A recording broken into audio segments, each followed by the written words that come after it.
Soldier Man, Joy Chantel, yes. John Aiga, Subuga, Cleverson, yes.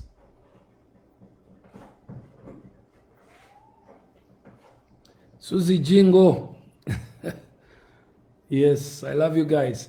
Anyway, I think we can start now. Nana Gagamel, what's up? Chris Gagamel, yes.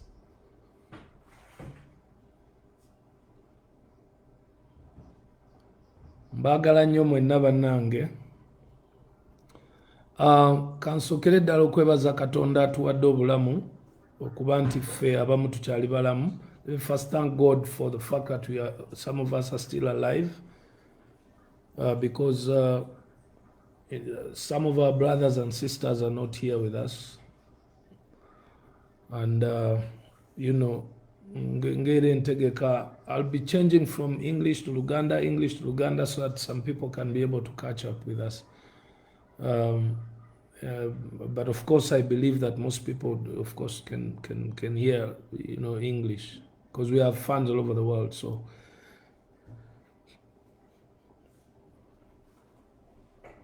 our first topic is going to be the death of my son.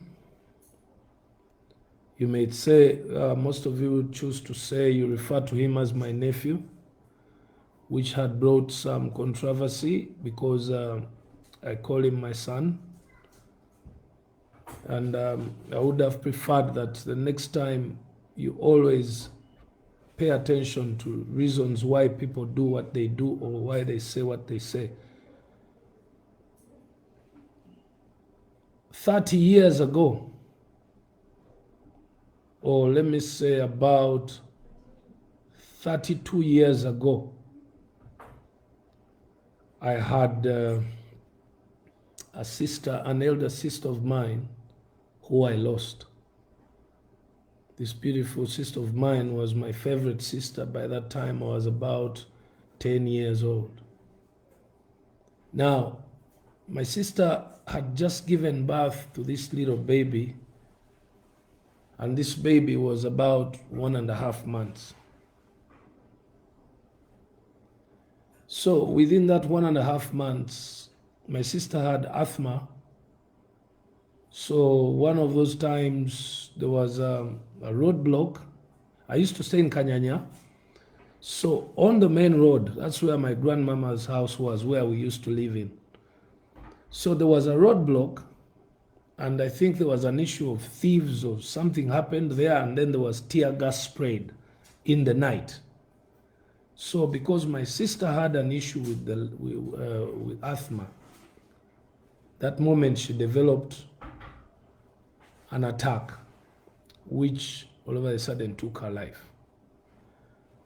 I remember I was a very young boy when my mom walked out of that bedroom, because it was me, my mom, and that sick sister of mine in that bedroom with shortcut at 1.5 months.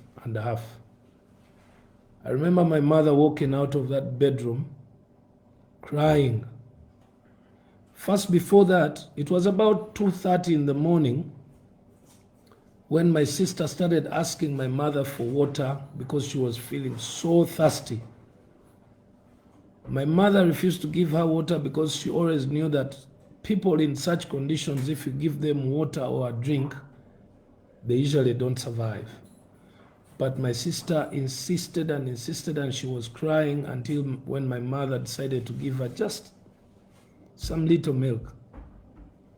And at that note, earlier, Shortcut was crying the whole, like the 6 hours before that moment. The baby was crying throughout the last 6 hours before that moment. So what happened is my sister heard that the baby was crying, so she whispered to my mom and said, bring the baby and put the baby on my legs. So I personally brought the baby and put the baby on the legs, and the baby, who was crying for 6 hours non-stop without anyone knowing, all of a sudden decided to keep quiet. So at about 3:30, I had my mom come out of the bedroom crying. So I had to rush into the bedroom, and my mom had not good news anyway. Of course, as a mother, she was weak, and she had accepted that she has lost her daughter, because my sister was dying at that moment, and the baby was still on the legs. So I picked up the baby at 10 years and then walked out of the bedroom. And that began the journey of Moses, Sally, BebeCool, and Shortcut, Alan. Now, for 32 years, this boy has been in my face. For 32 years. From that moment of 1.5 months when that boy lost the mother, that boy became my son. Those days there were no Pampers, there were nappies.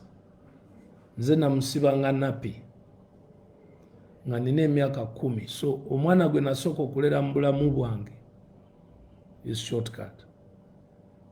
So he was a very lovely baby, very, very, very, very, let me see, I'll get some pictures. I'll keep showing you a few things on my phone. He was a very handsome, lovely baby. Kwegamba nga toyina ngeri gy'oyinza butamwagala. Very quiet. Nga si muntu basically, I don't know how to say it. So this is Shortcut. Oba omulaba awo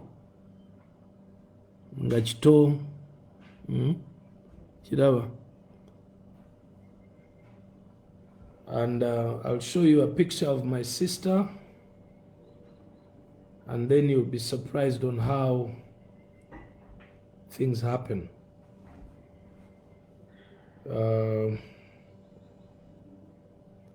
And this is my sister. You can see the resemblance maximally. These two look alike. So this was my elder sister, and she was my favorite, and she's the mother. So she died 32 years ago. So because I loved my sister so much, I felt like this boy Shortcut was always there to represent my sister. So that is now the journey. That's how the journey began. Now, Shortcut Alan Masengere ceased to be my nephew, and he became my firstborn. Now, many may ask, how comes it has not been put out there before? So many people have ways they deal with issues in their families, but Shortcut has been around me for all that time. But of course, as a young man, he had his own life. I remember when we got shot, when I got shot, he was also shot. We were in hospital together. We've gone through nearly everything together. I got a bit annoyed with him because he wasn't doing the things I was asking him to do, of course, as a father. But of course, as a son, he was a young man. He's a young man, 30 years old. He's in that age where he had things he wanted to do as him. But because, of course, I'm a bit older, I was kind of subjecting him to, to do what I want him to do. And those two never come together. So I got a bit mad at him. And Shortcut is a very quiet guy. So he kept quiet. But we've been in touch anyway until when the quarantine came in, when he joined a few friends there. But unfortunately, he stayed with friends who never communicated to us that the boy was sick. So until when this guy calls my wife and says, Shortcut is in hospital in Salama Road in a clinic. You guys come for your family member.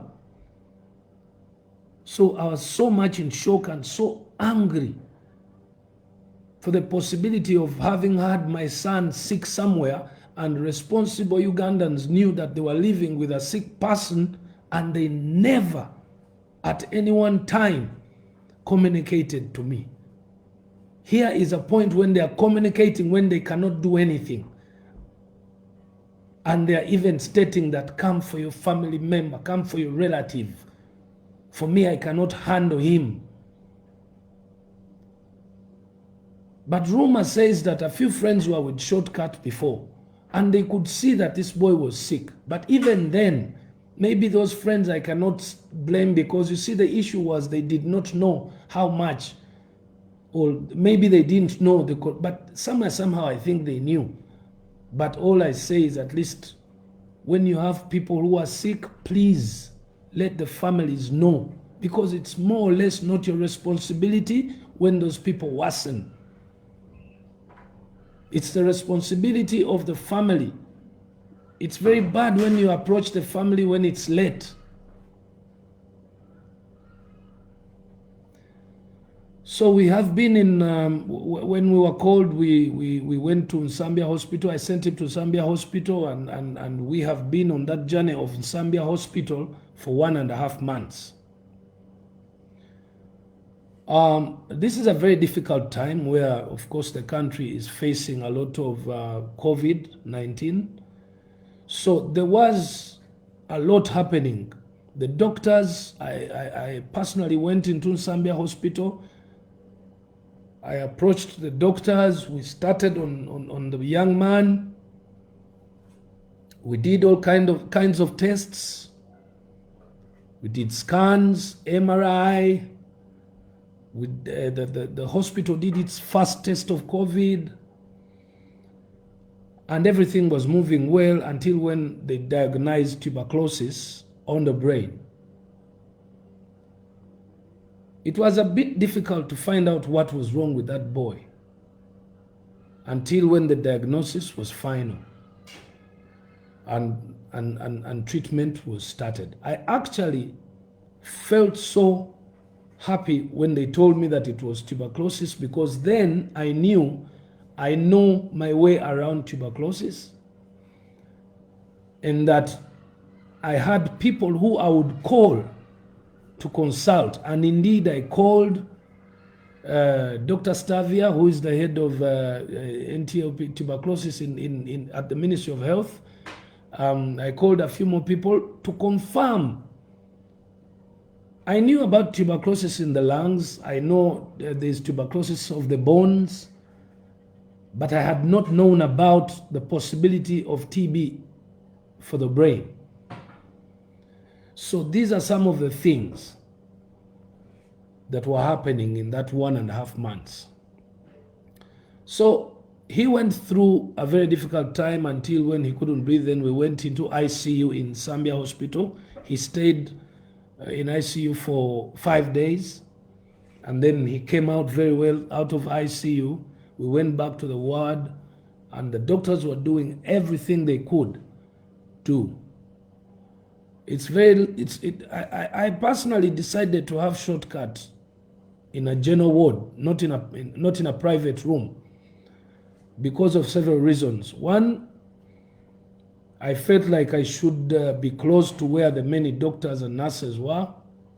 And two, I felt like we should live a normal life like Ugandans and see what exactly happens in the general wards. Because of course you hear a lot of negativity, most especially for Nsambia Hospital, there's a lot of negativity about it. So I said, no, let us stay. So we stayed for 1.5 months in a general ward in Nsambia Hospital. Now, events that lead to the death of Shortcut, first and foremost, when he was leaving the ICU, I called KCCA and I requested for a COVID test, my first COVID test. Of course, the hospital had done its first COVID test, a bit behind, but I said that because there was 2 deaths of COVID in Nsambia Hospital that came, but those deaths came after my first request. I wasn't very sure about what's happening because so many people are entering into hospitals and you do not know what they are sick of. My fellow Ugandans, I want you to listen to me and listen to this part of COVID. We were in this hospital for 1.5 months. We were in the ICU for 1 week, 5 days, I mean. So I personally asked the doctors if it was okay for me to call the KCCA to come and take samples of COVID from my son weekly. Weekly. That is samples from him and samples from 2 bedside nurses. And they accepted. So the first sample was taken.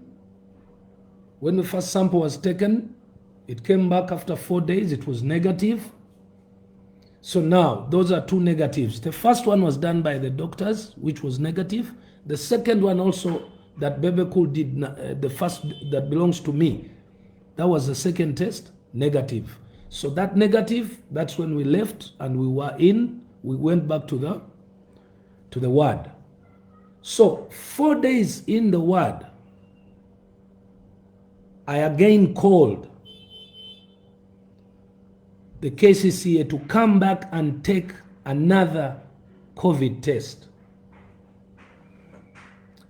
So that is the test, that the last test that was taken, and it was taken on Saturday. So when that test was taken on Saturday,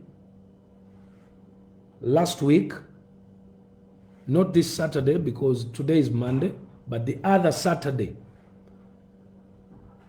we expected the results to be back on Thursday, Wednesday or Thursday. Now, we got a scenario where Shortcut had issues with the breathing. Remember, he was diagnosed with tuberculosis. And of course, these are the lungs. So I went deep inside. We did all the scannings, the MRI and everything. And I started asking all my questions until when the doctors explained to me all the way till the lymph nodes in the lungs for the possibility, because I was asking why Shortcut was having a problem with the breathing. And then I got the answers. And then I came out of the hospital, I called other doctors, and then they were explaining the same thing. Of course, patients with TB will have a problem with the breathing because it affected the lungs. Because first it was on the brain, but it was moving down in the lungs. So he was creating a lot of water in the diaphragm, one side of the diaphragm, that is one side of the lung. So they were sucking water out of him, and he was then okay. But remember, at the same time, he was creating a lot of sputum.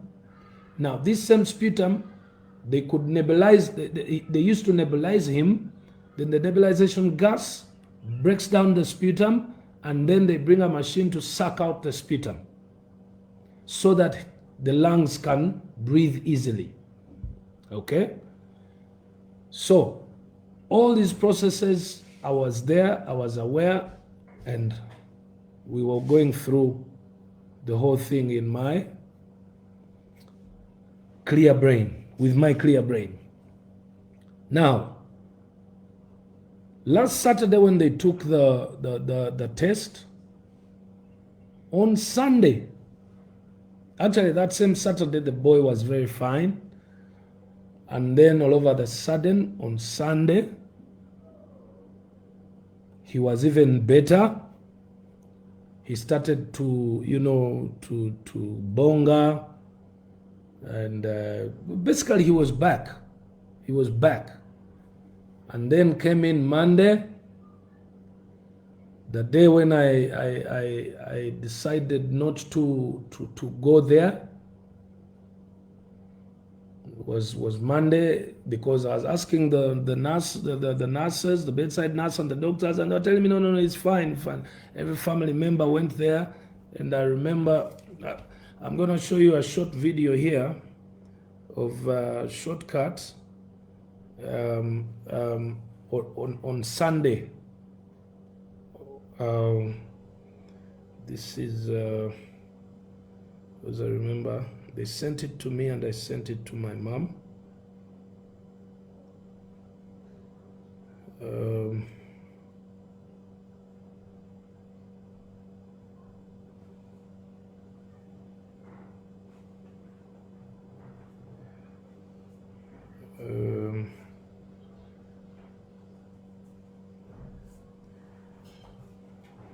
I'll show you this short video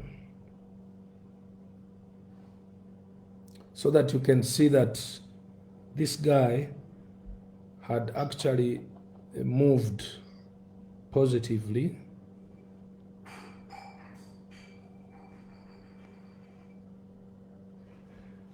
If you look well here, you can see that he had gotten a smile on Monday. He's back. Okay.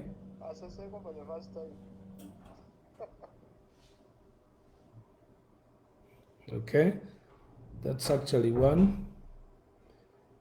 I could also show you some clips.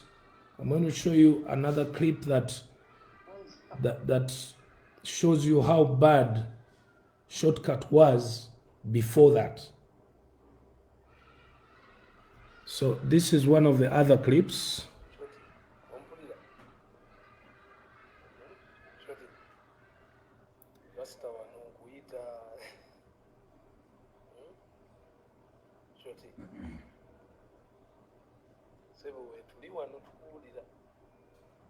At this moment,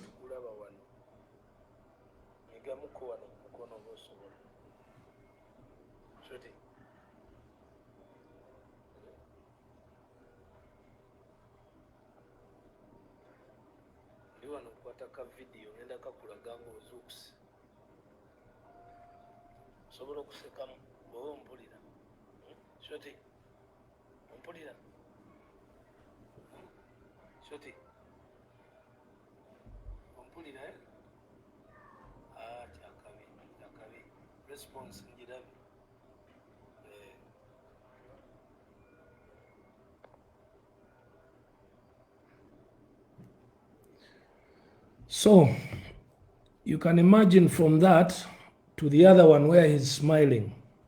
So the doctors had done a good job and we were following up. But on Monday, he got the breathing problem again on Monday evening. It was about 6 o'clock. They called me. They told me he's not breathing well.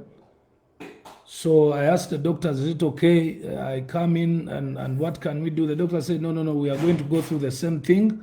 We are going to do the nebulization and then we suck out, we pump out the whole, the sputum. So as we had done it before, I thought it was the same thing. So they did it and they kept on doing it the whole night. But Shortcut, the breathing became difficult and he needed at that moment to be put back into ICU. Now, prior, we wanted to take him to a different hospital, say Mulago Hospital, but Mulago Hospital had the doctor said they had no nurse for the ICU bed.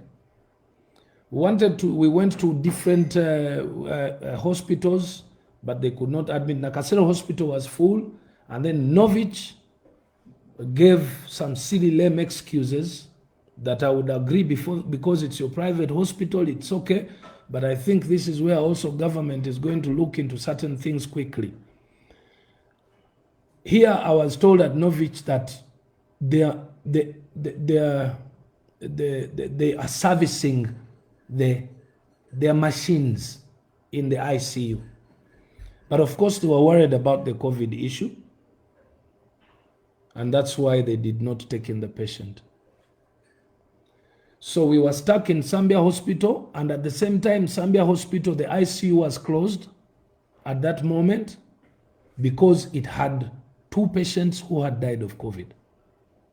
So they had sprayed it and they had closed it.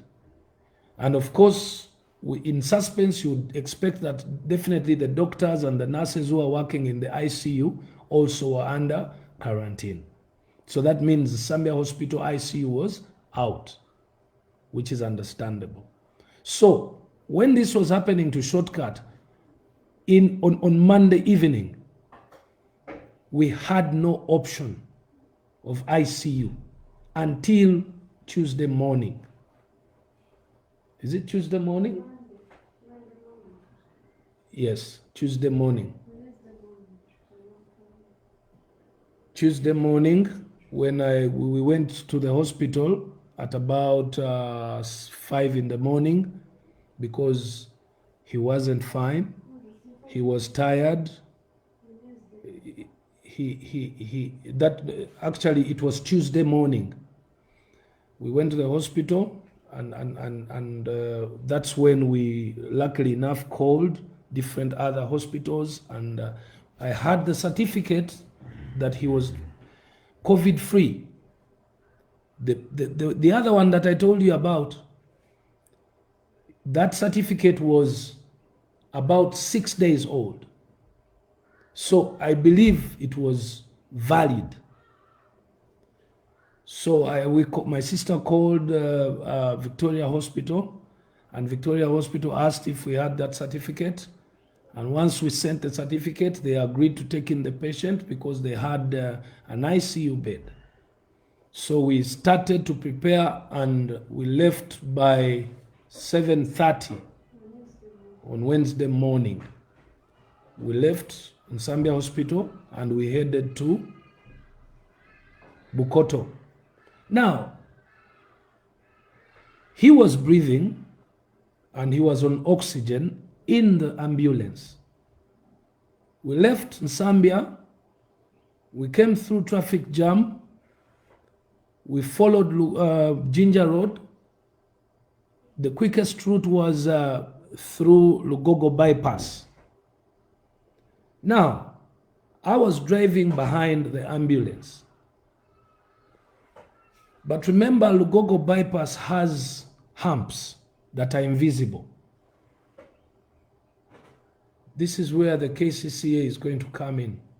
And this is where I am also going to become a different person when it comes to the things that people in different offices must be able to do.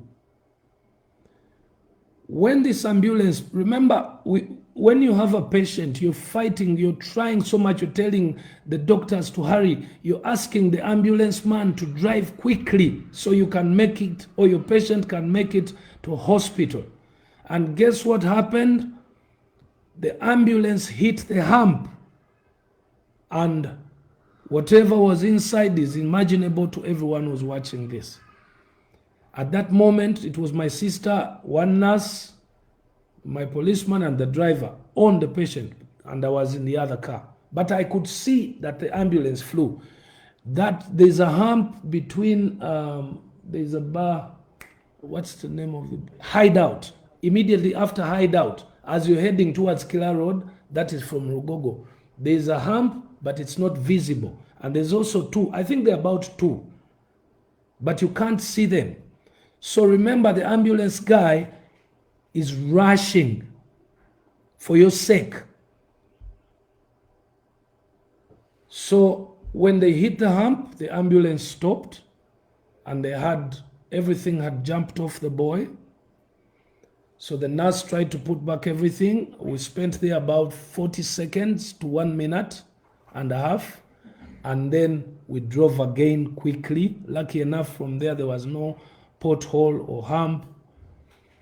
And at that moment, the ambulance got to Victoria, and I parked quickly and I came up.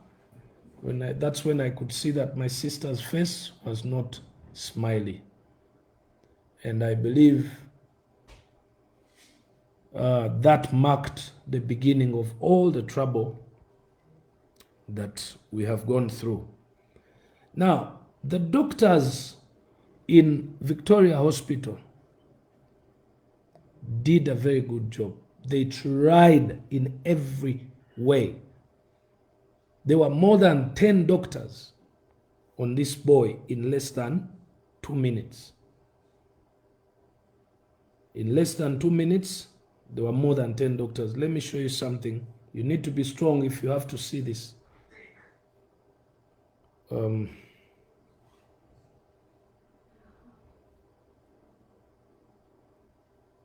Sometimes we do blame. I know Zambia Hospital has been blamed for a lot of things, a lot of them. But sometimes we have to really appreciate what we get. We may not get exactly what we want, but I believe that we owe the people who sometimes work so hard to do for us what they do for us. I really appreciate what the doctors in Zambia Hospital did, and I really appreciate what the doctors in. If you take a look at this photo shows you doctors and nurses on one person in an ICU trying to revive him.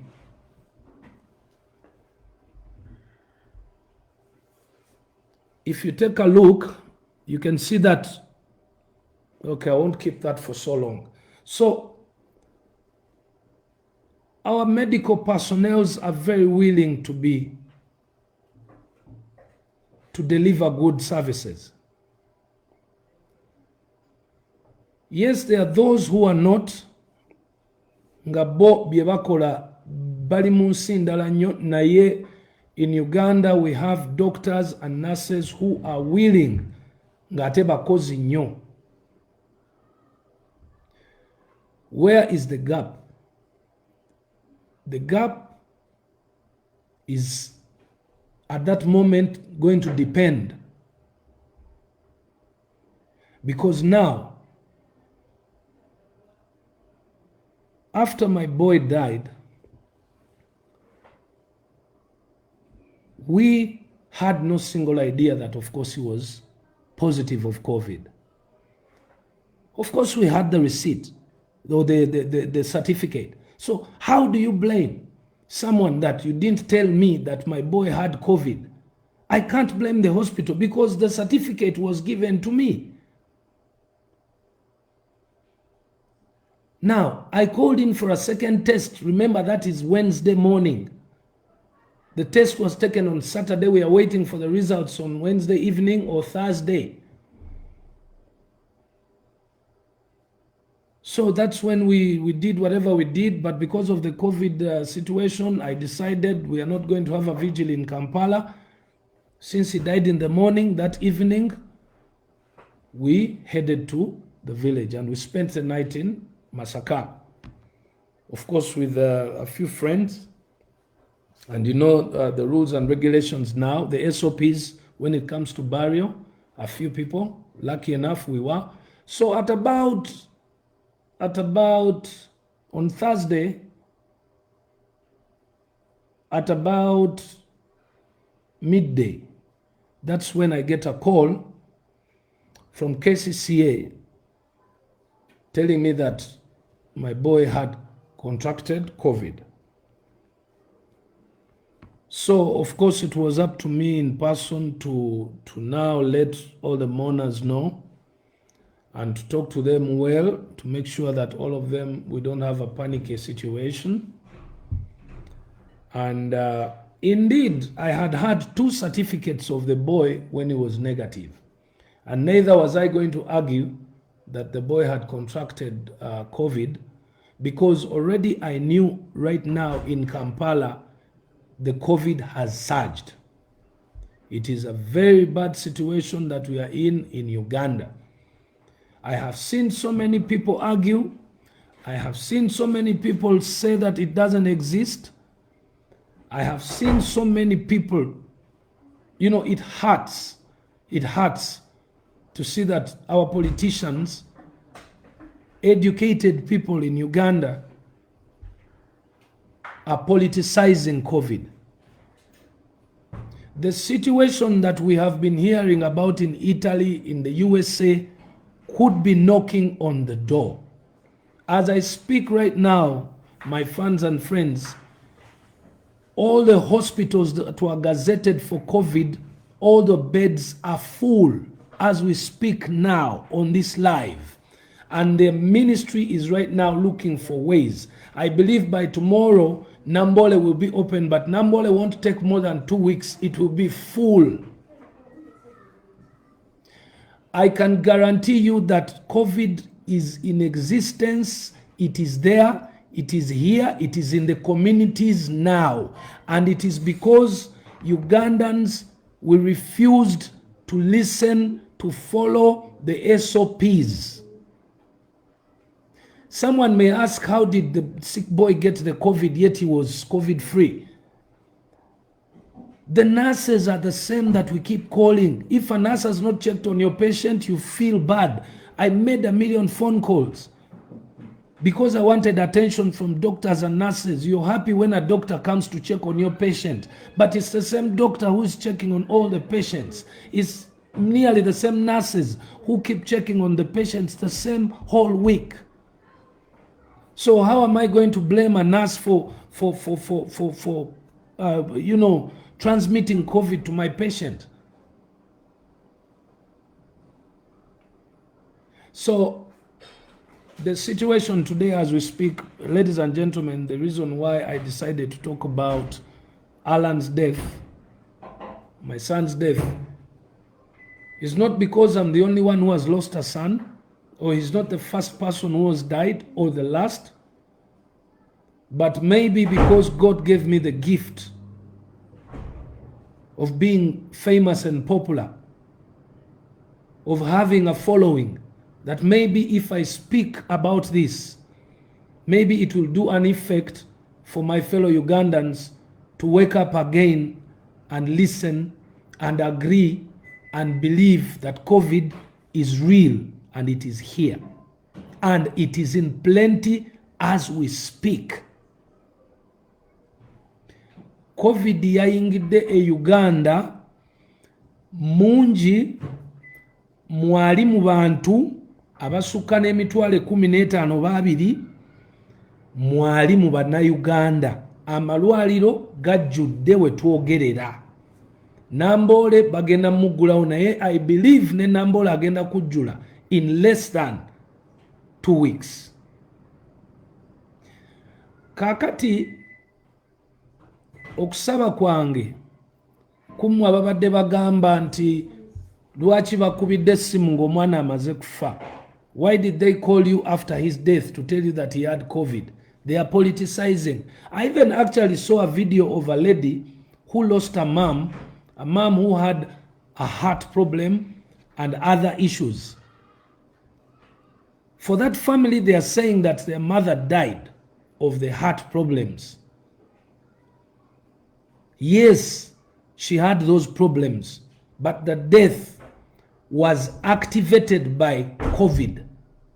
COVID agenda kuta, it kills people who have those problems because it goes to the lungs and it creates breathing issues. So already when you have a problem with the heart and your lungs are infected with COVID that same second, you have less than 36 hours to live. Abalala mwebuuza mugamba nti muli mu malwaliro, you're in hospitals jumping, dancing, and the doctors are saying you have COVID. No, it is because you don't have the chronic diseases. So it is not affecting you that much. Effect just eri ku maaso go negafuuka red n'okolola muko wano because obuwuka bwa COVID bubeera wano weewati mu bulago.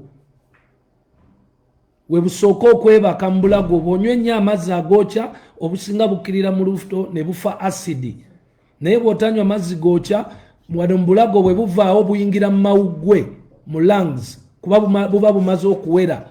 Awe buyingira mu lungs ne bulyoka bu blockinga kati woba obadde ne TB oba tosobola kuwona mu 36 hours.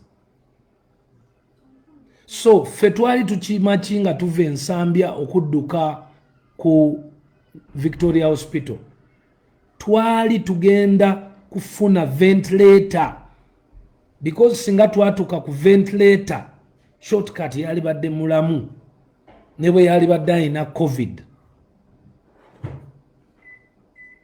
Kati ensonga nebanga already hampu etukubye, and you see Ugandans politicizing nti lwaki bagayafudde COVID. Ekyokubiri, breath ye efudde lwakuba COVID yazze mu mawugwege eyabadde ateredde eggulo.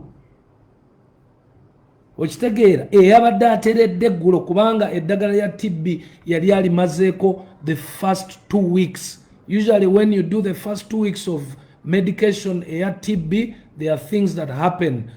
Signs eziraga improvement zibeera obvious. Secondly, oba tokyasiiga. So improvement eno gyembalaze nga smilinga, iyo improvement yali afunye 2 weeks after the medication ya TB. Naye nga of course yali vulnerable to COVID because obulwadde bwe bwali mawugwe. So kati yenna yamukwatako omusawo oba nurse n'abumusiiga, bwagenderawo mangu mu mawugwe kuba gaali vulnerable. That's why yamala night number nga lwana n'okussa, naye nga ate ICU y'ensambya yali nzigale. Ne tufuna ICU y'enzigule ku makya ne tutasobola kutuuka lwa hampu, naye twali tumuvingidde ki okuva ensambya, omwana nga contractinze COVID nga amublokinze amawugwe. Twabadde mu kusiika ne batukubira essimu we batugambye nti yafudde COVID. Nebaza nnyo bakwano bange mwenna kuba mwasigadde, abantu bange bonna basigadde, abasawo ne bajja ne tuziika bulungi nnyo. Mutabani wange yebase bulungi nnyo, ne tuwuliriza SOPs ze batuwadde, naye ffenna nga bwe twavudde e Kampala ne batukebera. Now, jukira nti I had also tested for COVID because we used to go. Ffenna nga bwe twagendanga okulambula, abasirikale bange babiri, my 3 sisters, my wife, kwegamba ffenna nga bwe twagendanga mu ddwaliro, bwe baamala okukebera omwana test eya Saturday, naye mbayita ewange ewaka ku Sunday, ne mbaga naffe mutukebere kuba nnina abaana ewaka, saagala kujja bulwadde mu ddwaliro mbuleetewa ewaka. So we also tested from home on Sunday. Now, on that day, when they were giving us results, I mean when the boy was dying, I also got my results back. The ones that I took for Sunday, I got them back on Wednesday. All of us were negative. Now, the 2 nurses, and I want you to listen to me carefully, the 2 nurses who were on the bedside of my son, one of them was negative and one of them was positive. He could not believe that he's positive. So I had to really speak to him. I had to really convince him. As I was talking to the authorities of KCCA, we managed to agree, and then he directed the KCCA to where he was staying. They picked him up and they took him to Mulago Hospital. On the way to Mulago Hospital, the man called me and told me, I'm feeling very weak. I'm now coughing. I'm dizzy. My head is heavy.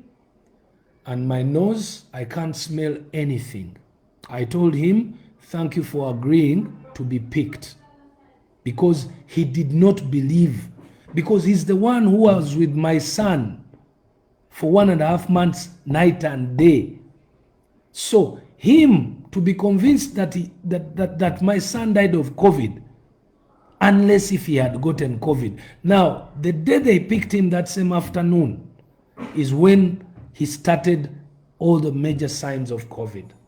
And as I speak, he's in Mulago Hospital, and he's thanking me for having convinced him to accept, because more and more signs came when he was in Mulago, and now he's being, of course, there's no specific treatment, but there's monitored treatment of boosting immunity.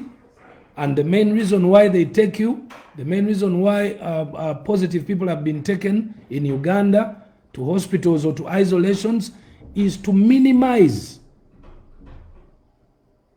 transmissions. It wasn't majorly to treat, but it was to minimize transmissions. But unfortunately, even as we are speaking today, I hope the ministry is watching me, and I hope Uganda is watching. The game plan has changed, or the game plan should change. Let us agree that Ugandans now have COVID in the community. Let's say there are 5 million people or Ugandans in Kampala during the day, and let's say there are 1 million Ugandans in Kampala in the night. So if 200 or 300,000 Ugandans catch COVID, we don't have those beds in Kampala. The game plan has changed. We don't have those facilities in Kampala. We don't have the money to build those facilities now. The president used to talk about these things. What is supposed to happen? My advice, my prayer to the ministry, to Madam Acheng, please change the formula. You can no longer take the positive people. Start new awareness. Prepare to start quarantining people in their homes, because you will not manage to quarantine people who are as strong as I am, as they've done videos in Mulago Hospital and all other places when they are dancing, yet the badly off ones are about to start.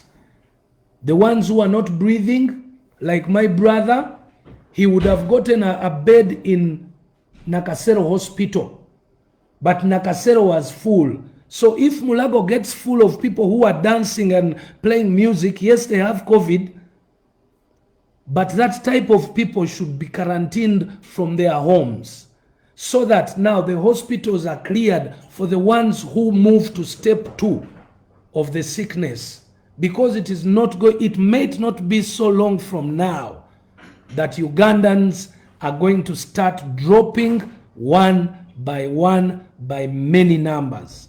So we need, I'm thinking and I'm praying, I may not be a doctor, but with the good common sense that I possess, these medical facilities should be prepared for the people who cross the line, who have breathing problems.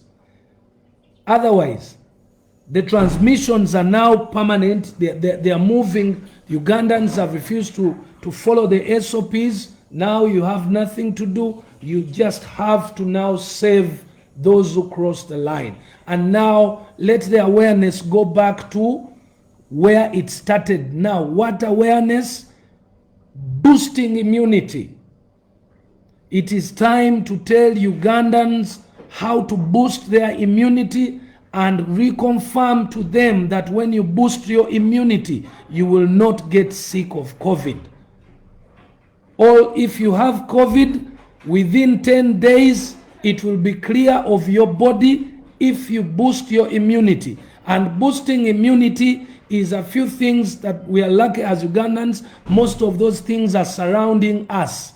Oranges, lemons, tangawuzi, garlic, all these things. Whatever abana Uganda, whatever you are listening to from Europe, okuva mbaganda bafa America ne Bungereza nga babagamba okweyoteza okola biki, banange akadde katuuse. Corona atuse ali wamwe. Remember, we don't have enough test kits. We don't have enough, governments don't have enough test kits. Someone will come and say, Nge Tanzania, babireka ne bitambula. Yes, they accepted. Some people will live, some will die. That is the cost.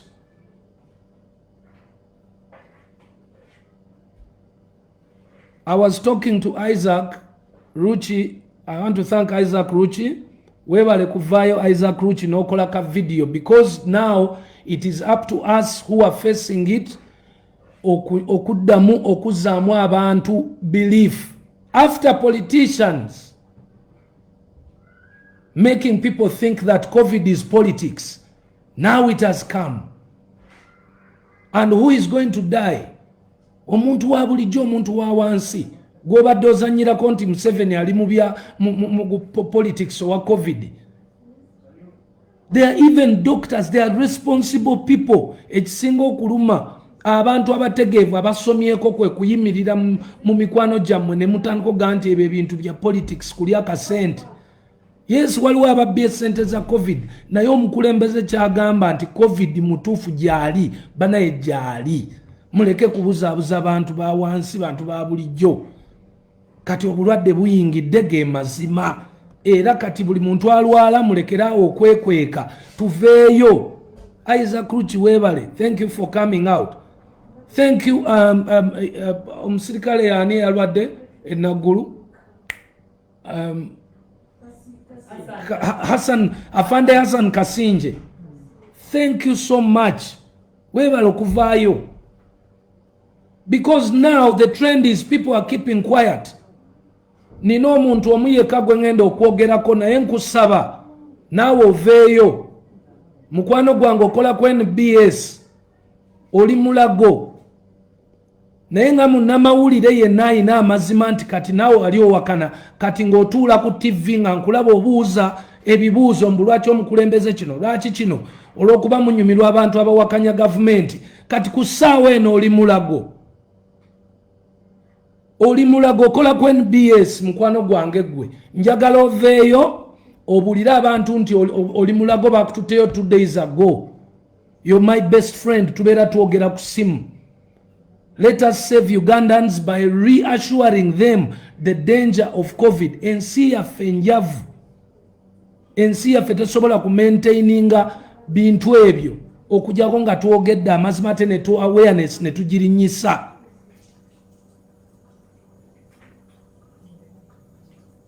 So ensonga yange yabadde okwogera ku mutabani wange okufa kwe. Osobola okulaba nti nno COVID agenda kutta abantu bangi, n'abatalina COVID bagenda kufa naye ng'ekibasse COVID.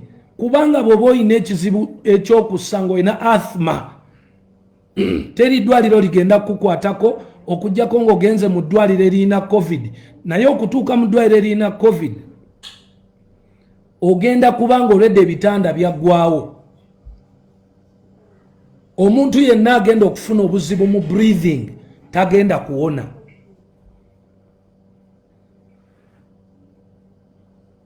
Naye ebyo byonna bijja lwaki?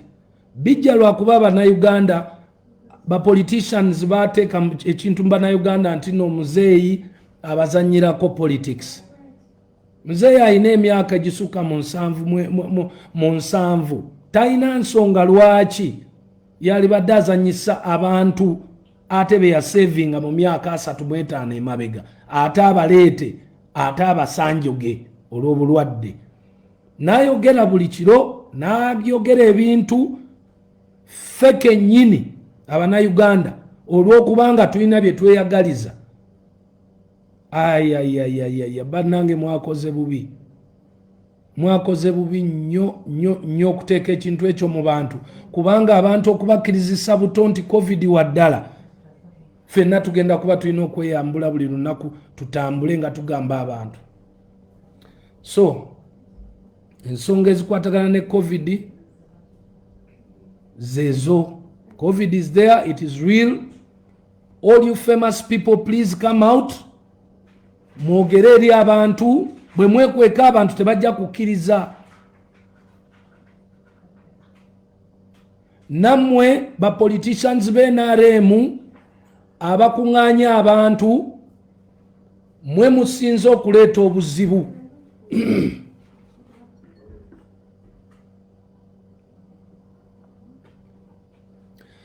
Omusajja ali ku TV ekiro n'emisana agamba Bannayuganda temukuŋŋaana. With all due respect, mwenna mukimanyi nti Abannayuganda basobola okuwuliriza Museveni, naye gwe n'okulyetingawo akantu akaleeta dawutu ng'ate dawutu eyo tosobola nagijja mu bantu.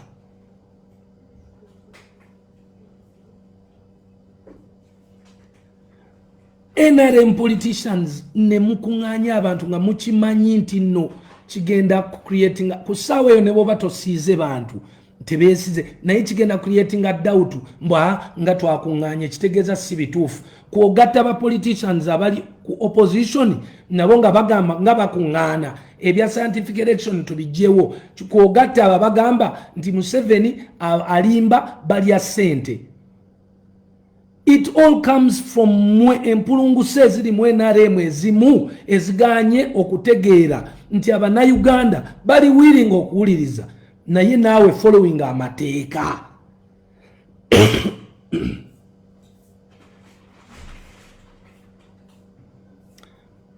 As we speak, mbadde nzijanjaba mutabani wange era ndi mu self isolation. Twakafuna test 2 zonna ziri negative, tubuzayo kufuna test endala 2.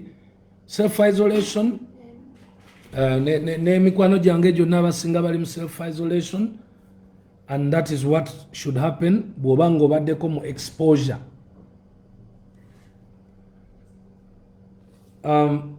COVID nyinza okugira nga mulekaawo, naye nsaba ministry mutunuulire mangu ekintu ekyokulaba engeri gye mufuna SOPs ez'abantu okusigala awaka. Namwe abalina families bw'olaba omuntu nga batugambye okusigala awaka nga waliwo ewatali COVID ng'osobola okuteekayo family yo nga gy'okizza, ng'eno ennyumba osigala obeeramu wekka. Bannaye mwetegeke, ekintu kyasajjuse. It has surged. Kyasajjuse. The word surge is in English. Lucky enough ne mu Luganda kyasajjuse. COVID has come to Uganda and we are going in October, November, omwezi ogw'obunnyogovu. COVID moves so much in the cold.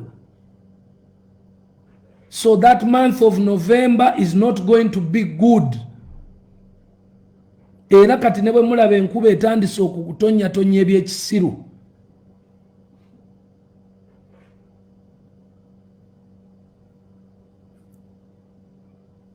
Njagala kwebaza abalonzi ba NRM mwenna mwebale nnyo okuba nti nno mwalonze abavubuka. Nzijawo abo naye bannanga abakulembeze b'NRM tuleme kuswaza Museveni, tuleme kukola bintu kwegamba oba Kamiliyoni ye yakayimba apanga abapangulula. Zuena ani oyo si Kamiliyoni yayimba akayimba ako. Museveni apanga mwababe mwe mupangulula. It is difficult, sincerely speaking. What will you say to the people? Obululu bajja bubawa, but keep them safe. Tewali nsonga lwaki mubakuŋŋaanya. Museveni agambye kale campaigns okulonda sijja kujjawo, democracy ye leading factor, naye nsobola okukuuma ku bantu first afaayo ku bulamu bwammwe. Then n'agamba nti bw'anajjayo ebyokulonda mujja kuba kerere n'abirekawo. Naye ate at the same time kiringa kwetabulira ddagala lya butwa. N'otuuka bbali n'ogamba ye bano abasajja abakola ebintu bino singa campaign baazijjawo bujja completely.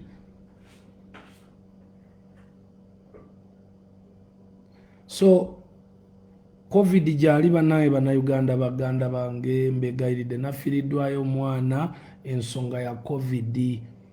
Mbabulira amazima omwana oyo ekyabandazisizza okuva mu buto bwe ne mbabulira story eyo lwakubanga pain y'amaanyi si yasoose gwe nfiiriddwa naye kyannumye nnyo nti afudde covid wamu ne TB.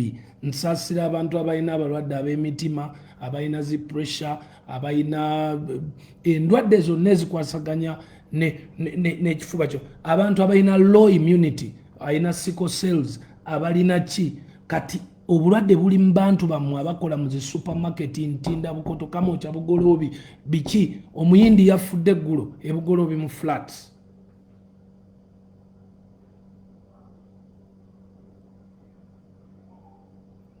So nammwe kenyini abali ku opposition ababadde mu muzannyo guno banaye mbasaba yadde sinze sirya nammwe sikiriziganya nammwe naye tukiriziganye ku kintu ky'okusevinga obulamu, tukiriziganye ne muzeeyi.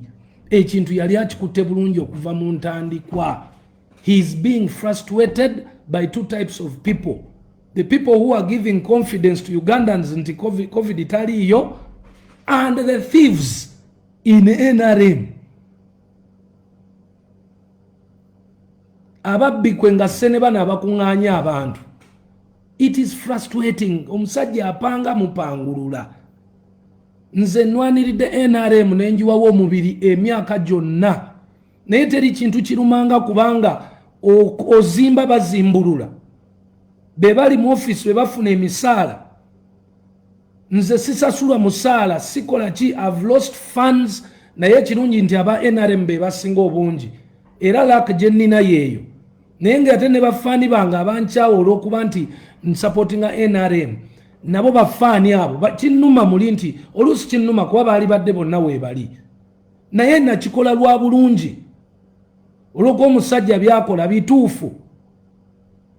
Naye ate mmwe abakola ebintu ebiri obvious ne bitulabisa n'obulwako ne wogambira nti wano Museveni mulungi olw'okuba omuntu wa Museveni ye yakikoze ekintu ekikyamu.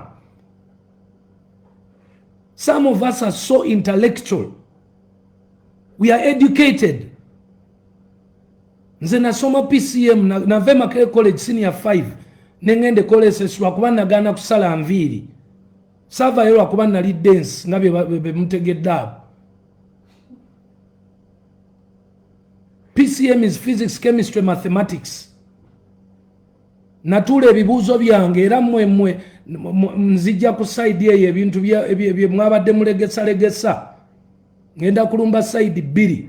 Side yaka kasajja simanyi ka Mabirizi akakaleeta ezo zi fake news ezo abantu basobole Bobi Wine asobole okutrendinga ng'ate mumanyi kye mukola.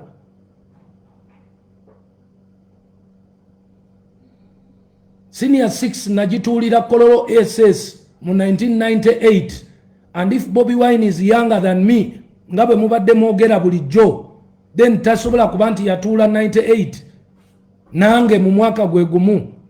Namuleka kitante nga ndi Kololo Makere College School mu senior 5 ngali kitante below my friends even ngali mu senior 3. So kati atajja atya n'atuula nange senior 6 same year. Ako kabadde kazannyo kammwe mwakafunyeemu n'atrendinga, sisobola kumulumba fuli naye nja kulinda empapula zaana submitting nga ayesimbawo ku bukulembeze. That is wanaaba anagenda ku ballot paper. Kubanga omuzannyo gw'endabyo oguliwo guli nti mwe abawagira Bobi bamabirizi mmwe mumunoonyeza excuse eya public sympathy. Public government yalemeseza Bobi okwesimbawo ku bwa president asobola okugenda giri emyaka 5 adde asome nga bano bagabambi bamulemesa. Kale katumulinda asome tujja muwaluli.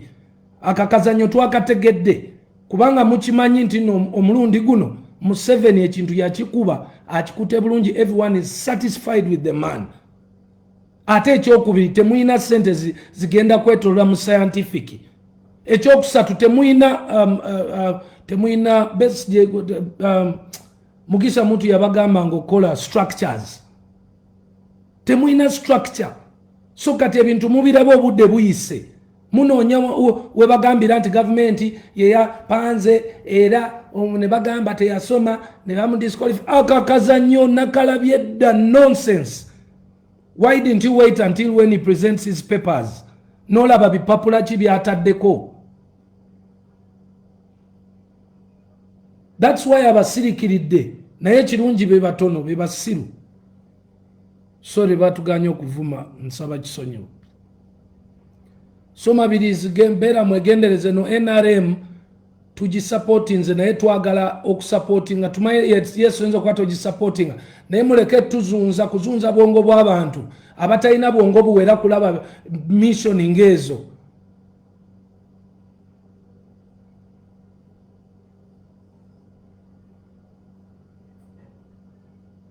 Bemba mwagala okuchallenginga ebipapula by'omuntu bagenda mu Electro Commission oba bagenda mu UNEB.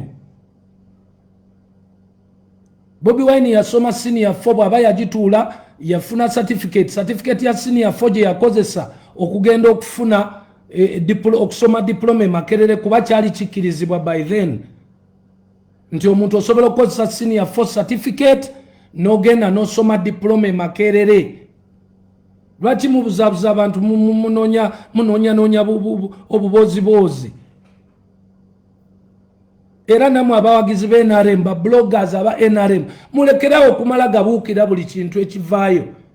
Focus on issues. Issue etuli at hand is COVID. It is at hand. Not just because muina bugundi babuyita budata ne mufule ebintu ebitali mu magezi mbozi. Oli ne mbera nga mumuwa buwi platform mumule kafire yo mwe mwogere ku nguudo mwogere kati tutandika okulwanyisa amalwaliro gali bubi tudde ku malwaliro. Lwaki twogera kubali nga tebalina kye bagenda tukosa? Njagala kwebaza abavubuka ba Uganda mwenna, the youth. I am so proud and you're the reason lwaki nasazeewo nkomewo, because the youth mukulonda mwalaze nti no bye tubadde twogerako bulijjo nti ebintu by'obukulembeze bisaana abantu abali educated bisaana mu engaging by youth. You have engaged mwa engaging bulungi nnyo, mwayingidde obukulembeze abasomye.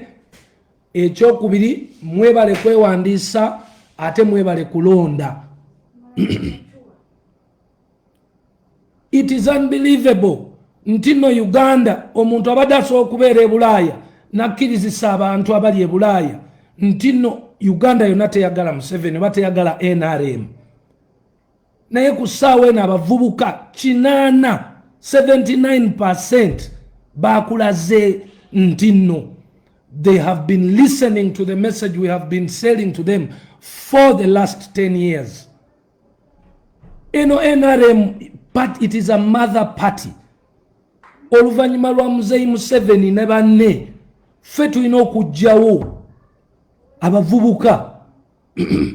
Tetugenda creating a parties mpya. Why create new parties when original parties ezina structures ezina buli kimu in place nga weziri? All they need is educated people and sincere people abogera amazima abatabba abatakola ki. So we have to save the NRM party. I'm very happy ntino neba voters register. Very unbelievable and amazing. About 13 million people nga balonzi be NRM bali mu voters register ya NRM eri up to date. Nga ate Electro Commission eina abalonzi abatasuka milioni 18. Kati oyinza okwebuuza BebeCool lwaki yali asirise, lwaki abadde asirise. Kasita namala okumanya nti abavubuka ne bannayuganda bateredde entende ku Muzeyi Museveni, bateredde entende ku NRM, nti ne Museveni ne bwaba avaawo they are willing to take on the party positively. Kasita nalengera ekyo ne ngamba kati sikyetaaga kuleekaana, just kati nina kugenda Sato ne baganda bange abasigadde eri bensobodde okwogerezeganya nabo, njogerezeganya nabo bajje ebirowoozo byabwe bisobole okuwulirizibwa bulungi, because tewakyali nsonga ekaayana.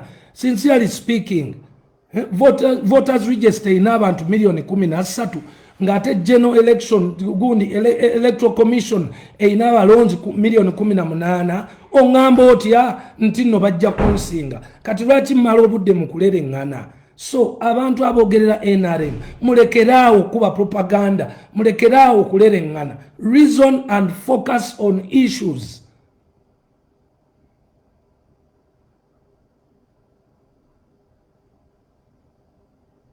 Mulekeraawo kwagala bampaane. Katonda atuwadde aba NRM nti kati buli kimu kitambula, enguudo bazikola, ebintu bibadde bitambula bulungi, ziddaamu, amasanyalaze. Ani sinawulirayo muntu agezaako kunnyonnyolana kugamba bannayuganda what's mekaze tulina ez'amasanyalaze ekireetedde factories ennyingi okuleetebwa e Uganda, nti nno mu myaka 5 okuva kati mwana Adamu ajja kuba really takaaba nnyo mirimu.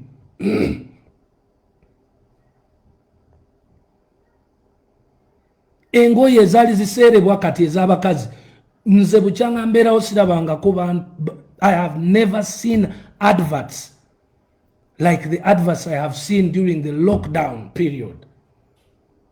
Ezengoye abaana bawala beera simanyi kano fashion ki singa teyali covid, singa tebadde period eno temwali badde creative like that. Let us focus on those things.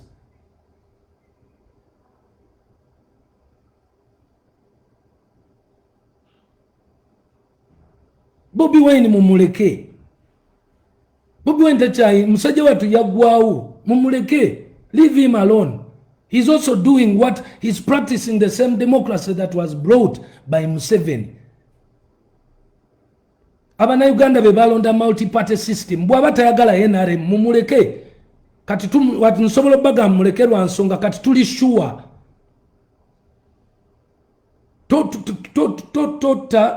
Tomega ate n'oluma.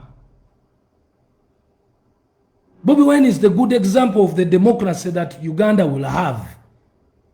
Bamuleke yofa. It's okay. Babasikira Besigye Yesowani agirirideko okumala emyaka emeka. It's okay ne Bobi agenda agirireko. Naye nga tetujja mu wansi. Tetujja mu wansi lwa nsonga tagwanidde. Sindi lwakuba talina right eyo, no, tagwanidde. Naye nga alina right ye yesimba mu bintu because ye democracy y'omu gwe baateekawo. So why focus on a loser? Why don't you focus on a winner?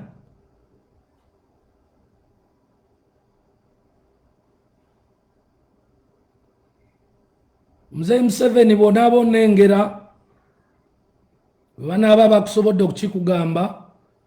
Naffe abawagizi bo tubeera frustrated by the people who surround you and still n'obulwako defending NRM.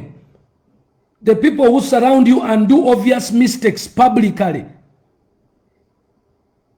Nobeere n'ogamba abantu oku social distancinga n'olaba omuntu w'NRM nga ajjuza abantu. Tho nammwe babloga abakuba NRM nammwe muyina akazannyo mwatandise okuleeta bu videos obwa campaign obukadde mubuteekayo mbu abantu balowooze mboyo NRM yakoze campaign ng'ate bukadde. Toyinza kuŋŋamba nti otaddeyo ka video abantu bali 100 temuli n'omu alina mask n'omu. Afadhali omu wali mukutenga alina mask kubanga 5 years ago it was impossible for anyone to put on a mask during a rally. So for you to give us proof ntino ya kunganyiza abantu, nonyayo omu gwakwata ka video wekwatireko bwoti nga gwoyambadde mask. Naye propaganda gwe muzanya still yakyatuleetera obuzibu. Ojeyo ka video akakadde akedda okaleese oyongera kuteeka confidence mu bantu nti ebya covid bya kiyayi.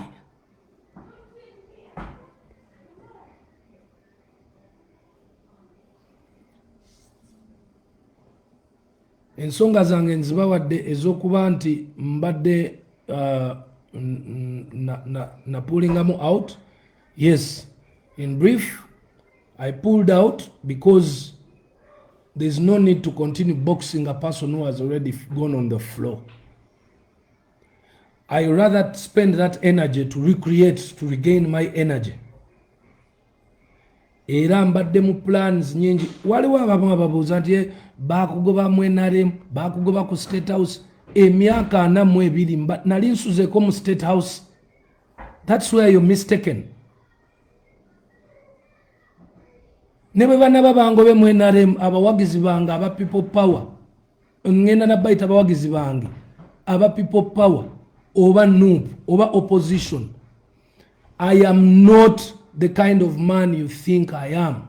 I am never intimidated and I'm never moved by cheap talk. Nebwe balingo bamuseveni alinya kazinda nagamba oyo mwana mubbi na mugoba simwagalada. Siri joininga opposition ya Uganda. You thieves who lie to people of Uganda who are in pain.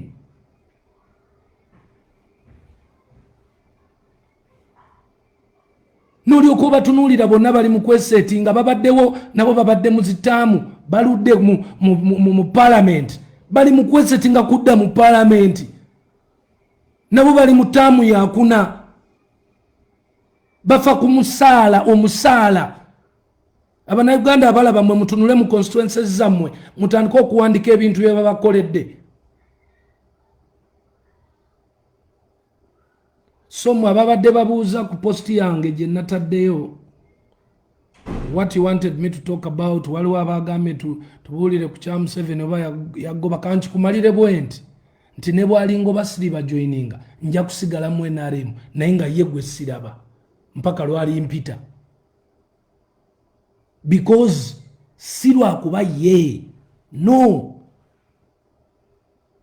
lwakuba vision njiraba etambula bulungi nabanyonyola vision yeyo nenjibagamba nze njagala nnyo omuntu okundaga gyendaga n'amaaso gange we gakoma nemba nga ndaba beyond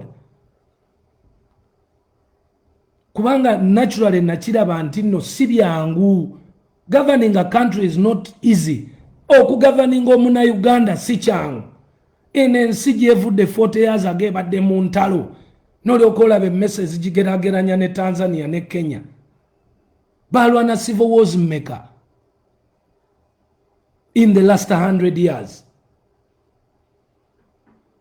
Naye nze bwe ndaba nti nno omusajja akoze ziddamu zigenda kuleeta amasannyalaze agabe ettaka nga waliwo amasannyalaze omuzungu ajja akole factory.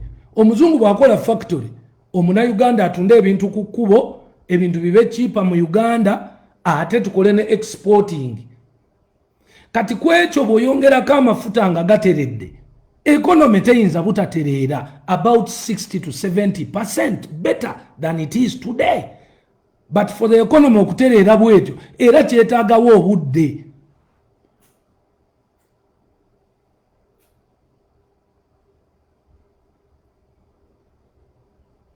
Kyetaagawo obudde. Togenda keera ku makyambolo okuba yagatundire yesterday ti amafuta era kale. Nembagamba nti kyali very important for the country to have security as its first priority because without security toyina kintu kyosobola kola. N'amalwaliro ne bozimba gafaanana ng'eggulu olw'okubanga wabeerawo insurgency bagakuba abantu tebasobola kutambula kugenda wa mu malwaliro. So the roads became even more nga priority osooka security. Okay, bw'omala security nodda ku nguudo nodda ku education kubanga enguudo ezo ziyamba abantu okutambula. Wewataba nguudo babatemula steel ne bwoba okutte security etya. Ekyokubiri abalwadde tebatuuka mu malwaliro. Ekyokusatu abantu balina okugenda okufuna information kuba tetwalina technology. So nozako education ekuyambi lwaki esooka health. Education esooka health lwa nsonga it is prevention is better than cure. Togenda basomesa knowledge yonna naye baweeko akatonotono akabayamba okumanya nti omuntu bwakwata mu bbi n'alya emmere alwala oba omuntu buli lwava mu tooyo anaabe mu ngalo oba omuntu n'ayiga okubala. That's why that universal education was very crucial. Okusoma oyinza okulaba ng'Abannayuganda batasoma naye bannaye bategeera. Kyova olaba mu kikubu wajjudde abantu abatalina degree naye nga bagagga bali healthy balina ssente.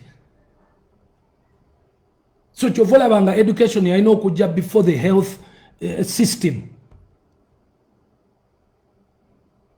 kakati nodda ku bantu aboogera yes I will join you bannayuganda mwenna mbasuubiza ekintu kimu I will never favor any NRM member yenna akwatagana no corruption n'obubbi because nange nkoyo kuba defendinganga nga ndabika nsajjula busajjuzi biwundu by'abantu abannayuganda. I will defend NRM and I will attack all the hypocrites in NRM.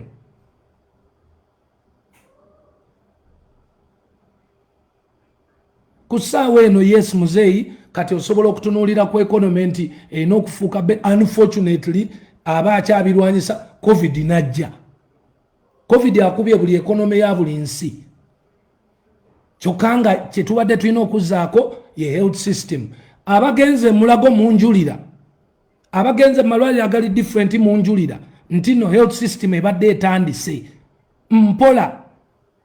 Mumanye ensonga lwaki baali balina okutujjako zi ID ne batujjako ebinku mu biki bagenda biconnectinga byonna ne zibanka byonna n'amaaso bagenda biconnectinga nga kyangu nnyo omuntu okubeera ku health gundi insurance naye nga bw'obanga tewasasudde masannyalaze oyinza obutafuna gundi bw'obanga kwali kutugatta and that plan is on being put up but the health sector yebadde etandise naye yali teyinza kusooka security yali teyinza kusooka nguudo kati we bakuzimbira eddwaliro eddungi nga tewali luguudo lugendayo otuukeyo otya kati n'olyoka osembyayo corruption naye ddala mu butuufu gwe atalina ssente wali osuubira okutakolinga corruption ng'ate oli mwavu. Uganda teyalina ssente nga toyinza kumala budde ngo otargetinga ba corruption already economy yo mfuto inaamu ssente kati ate ababba babbaki zimba economy bwewera of course ababbi bajja kuba bazze kati olwo otandike okudiringa ne corruption. Naye kati olinga agamba nti Uganda yali badde yasooka muzeeyi tafaayo tafudde ku babbi ba ssente biki nga economy yali nvundu billions simanyi. It is so amazing on how people don't want to use their brains to think. But remember, ngenda kibagamba ekindo ekibangambisiza nti no siri joininga opposition lwakubanga mu NRM njizo okulowooza lwaki ebintu bikolebwa n'endaba n'okulaba waje bino genda ndaba abakola ebikyamu era sigenda kubeera ku saidi y'abakola ebikyamu. Katonda yatuwa amaanyi mu kuyimba era mu 7 naterawo platform netufuuka famous tukozese platforms zino bulungi sijja zikozesa nze kudda okulwanyisa government no abantu ba bulijjo siri politician but I'm a strong Ugandan who must use my platform positively. Abantu ba Uganda tujja redirectinga to the positive side okulaba nti nabo obulamu butereera naye bunaatereera butya tebujja tereera nga ate olwanyisa alina kyoyagala no bujja tereera nga okola n'oyo alina kyokola kyoyagala. Oyagala okuwabula mu 7 ate togenzeeyo wuwe kati onaamuwabula otya oyagala okumulaga ababbi ne evidence ogirina oyina genda gyali.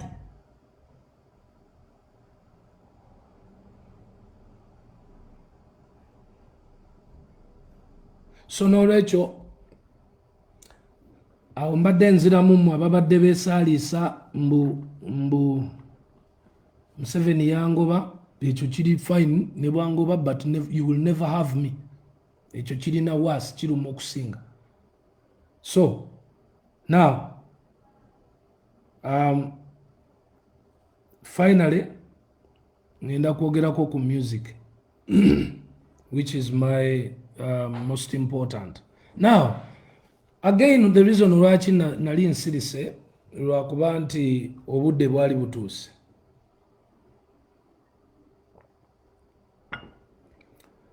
Obudde bwatuuse nendaba nti tewakyalina kinene kyakulwanyisa abasajja amaanyi gaggwamu nemmanya nti abavubuka because actually my problem was misleading young people. That was my problem. Me and Jose Chameleon and Bobi Wine, we really had to work hard as us. Okay? We worked hard. We are still working hard as individuals. So the most important message, number one, we should carry to the young people of Uganda is work hard as an individual before you wait or call for help. Government tena chintu kyesobola kuleetera muvubuka naye yeteekawo embeera eziri geno nti security yiyo ti enguudo ziizo ti amasanyalaze gaabo olugwe ne weeyiiya. Juzi wano nali njogera ne kusaasira nangamba baina umeme zino zitransforme ziba ziyononese waliwo abavubuka beekwata ne baziddira ne bazifuula bino ebyuma ebyokya welding. Be bavubuka abayiiya. Teri muntu yenna wallahi government ne bwe zirikyuka zitya teriyo tebakikulimba n'aleeta ssente n'azikuteera mu nsawo. So I call upon my colleagues, we are very strong, we have big followings, but tetuwuddisa, let us not mislead our followings or our followers because of selfish reasons. You might have a good reason as Bobi Wine to say that the president has been on for long, but don't misrepresent that reason. Interpretation y'ekikyamu kyolaba nti akoze kiyinza okumisleading abavubuka.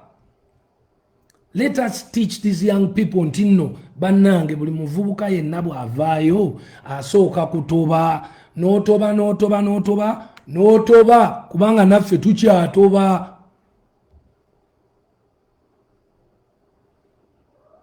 I have recruited so many people, so many young people from People Power. The reason why they say they are changing or they've changed is mainly because they send him Sajja wa mazima. Of course, agamazima ngamanyi. Because wemba andia nabo ku 10 luno lwemba nnina. Ekizibu kye basinza okufuna eyo gye babadde tebagabana. Don't be surprised bannange twabagamba zijukira wano nga balonda ba LC ne tubagamba ebyokusimba line twabalaze nti no Ugandans are waking up. Those were old people abalonda ba LC basimba line NRM nekuba. Kati you're still underlooking echa 79% abavubuka nga nabo basimbye eki line. Ekinuma ye expectation josuubira abaana abo okubeera nabo mbwencha government ekyuka. Omwana amala emyaka 5 gyonna ng'afokasinze ku bya politics. Ekifo ky'okufokasinga mu katale mu wino, ekifo ky'okufokasinga ku nnimiro. Preach work. That's how the three of us have become who we are. Preach friendship. That's how we became friends to all the Kaihuras, the Who's, who helped you to be who you are today. That's how I became a friend of a son of a president. Because bwe tuba tukola kusemberera abalina abali obulungi tusobole okuyiga babikola batya tusobole okubikola. That is the message I expect Joseph Mayanja to give and I expect Bobi Wine to give. So that our young people don't think that when governments change, that's when you get rich. That's wrong.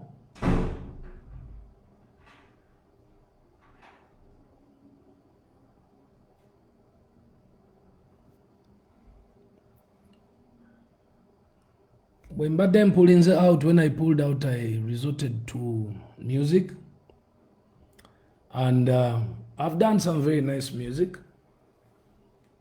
Mbadde nzimba album yange because every musician today, your best option today is to try and record music.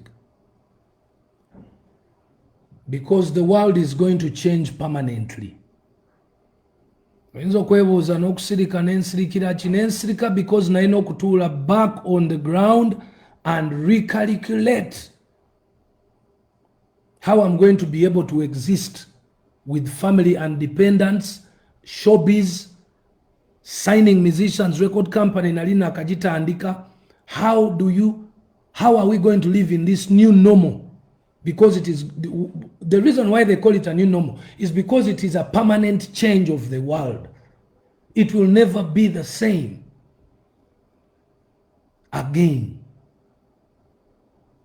Because new measures stepping in, new measures ezo zigenda kufuuka permanent. Ebintu bwe twabikolanga ebisinga si bwe tujja kuddamu bikola. Someone had to sit back and plan. So if you're a musician, atatudde oba entertainer, oba omuntu yenna ali mu bintu ebikwatagana ne arts and culture, notatuula back okudda ku drawing board, olowooze buto ekintu okitandise otya, kiddamu kitya.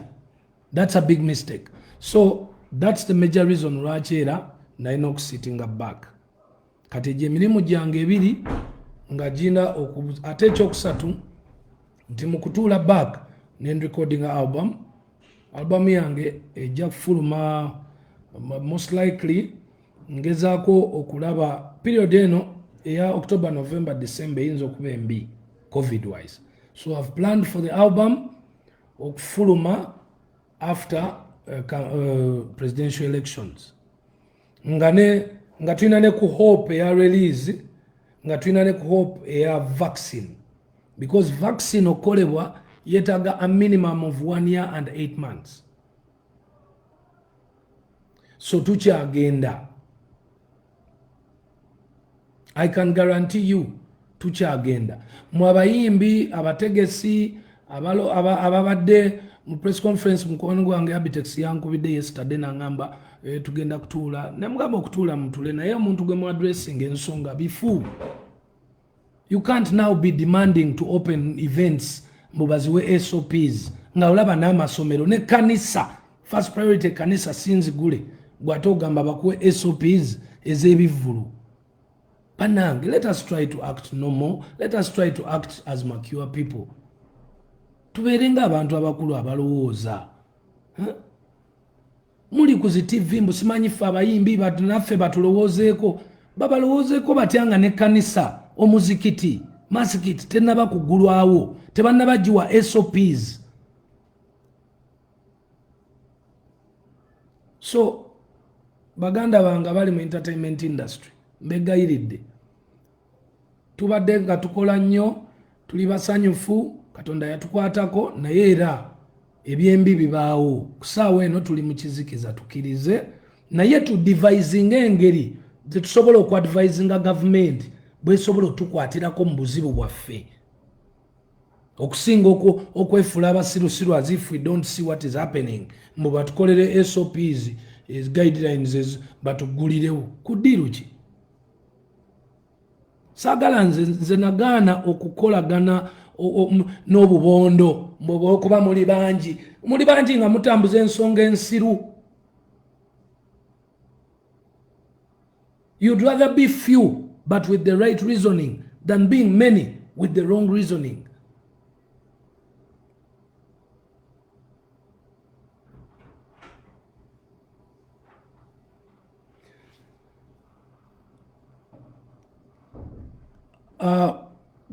Twekwate wamu ngera bwe twalisaanidde okuba nga abayimbi tuyiye engeri gye tusobola okusaba mu gavumenti naffe etukwatireko mu kufiirwa kwaffe.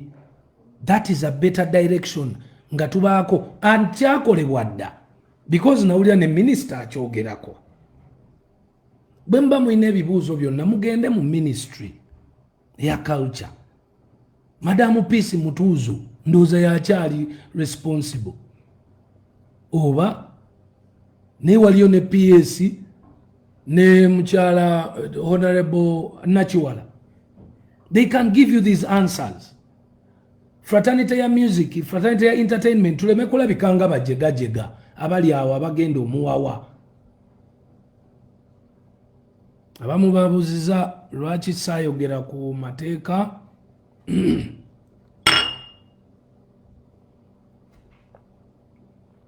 Tera ku microwave. Amateeka agatekebwawo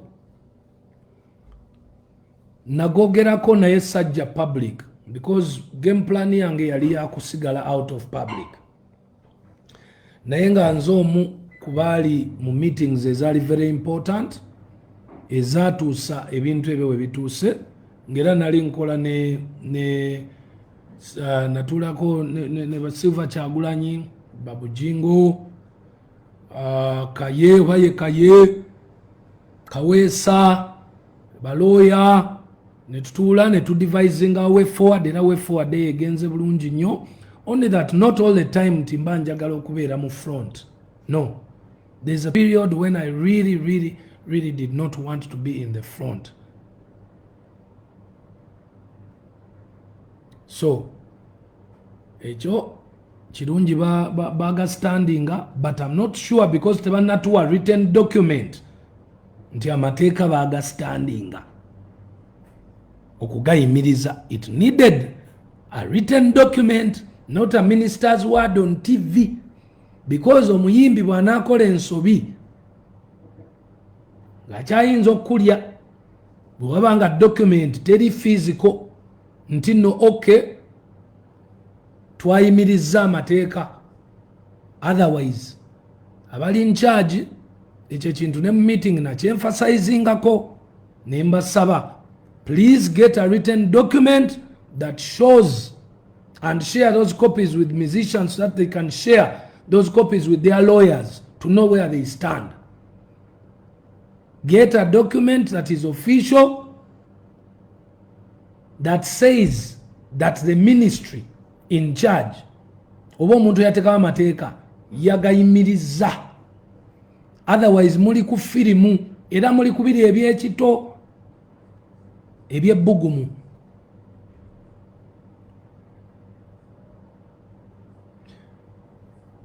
Yes, music industry yetaaga amateeka, ekyo twavadda nga tukibagamba kuba omuntu ali organized. Amateeka ga organizing omuntu mu straight line. Usually abantu ababeera mu straight line business wise they never go wrong, they always achieve. Ate ne fraternity yaffe kati tufunye covid for example, tuli mbizibu tetukola naye onoonya wootandikira okugamba gavumenti etuwe ssente etuyambe nga tolabawo. Kale yes mu fraternity yaffe erimuko obusente bwebadde contributing towards the economy in such a way that if the government had organized the music fraternity earlier, it would have been 15 times more the money they earn as government of Uganda. But it did not. It did not because no one showed interest in showing government. It did not because there was no BebeCool, there was no Afrigo, there was no Bobi Wine, there was no Chameleon to push until when there came Chameleon, there came Afrigo, there came BebeCool, there came Bobi Wine, and the industry neretamu omuliro. Omuliro guno oguzze ne music natuuka ku level n'asapasinga politics.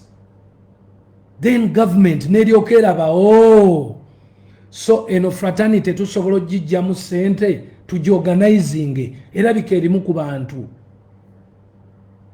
So now it has come out to organize it. So bweba egenda ku organizinga waliwo n'amateeka agali mu parliament agagigayidinga.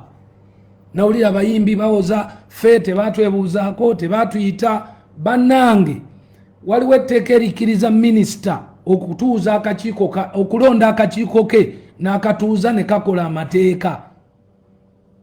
Eryo etteeka weeriri erimukkiriza okulonda akakiiko ke. So teyeetaaga kutubuuza. So mujjukire nti abayimbi abasinga tebali lant. Ebintu ebisinga kyovola abantu nno nalina lucky obutavaayo kwogera. Kuba te bw'ovaayo n'oyogera nga banno ate boogera ebyopposite kiswaza. But lucky enough, finally all the musicians basanyufu nti government kati etufokasinzeeko etutereeze. The question is, tutuule tuteese nayo etutereezezza etya? Obuzibu bwaffe buliwa? Kubanga ne government erina okumanya kikyetereeza. Yes, tukkiriza entertainment industry tegina kyegimanyiiko. naye ate yeekozesa amateeka agagiweebwa parliament okukola amateeka. So kakati bw'obeera omuntu mukkakkamu omuntu mulamu ng'okonkona ku luggi lwa minisita atubadde twagala kunyumyako naawe wano mwakoze bukyamu ebitunyiga birala tetwalifuddeyo bawa ssente naye singa mutuprotectinga ne tuba nga tufune ssente ne mutuyamba naffe ne tubeera bizinesi zaffe ne zibeera nga zitambula mu mateeka ne mutuyamba ne tuba nga tusobola okwebala ebintu bwebityo ne muteeseza ku platform eya mbuulira nange nkubuulire. So sigenda kuyimba nyimba n'ovuma gavumenti n'ovuma abakozi ate n'ojja gavumenti yemu n'ogigamba simanyi toyina right enteekako mateeka. No, obuwayiro weebuli obukkiriza minisita okukola eyo gundi komiti ye, but it's good that twakkiriziganyiza era waliwo komiti ey'abalooya eri mu kukola ne Bakyagulanyi ne Buju okulaba nti nno tuba advisinga ebizibu biri ki, kubanga okukola amateeka osinziira ku mulimu gw'omuntu. Omulimu gw'omuntu gulimu okukola ssente n'ebizibu byazo. Kati bo bayinza okulaba amayumba n'emmotoka naye nga tebamanyi bizibu biriyo. So we have advised era nsuubira nti tiimu eyo efokasinze ku ky'okwadvisinga ki government. Now personal music nabagambye nkoze album, but the biggest issue that is there nkola project ya TB tusobodde okugenda amalwaliro mangi e Kampala getutaddeko TB tukebera abantu banaye mbasaba mwekebeze TB mbasaba mwekebeze TB kubanga TB atta era TB yanzitidde omwana combined ne COVID.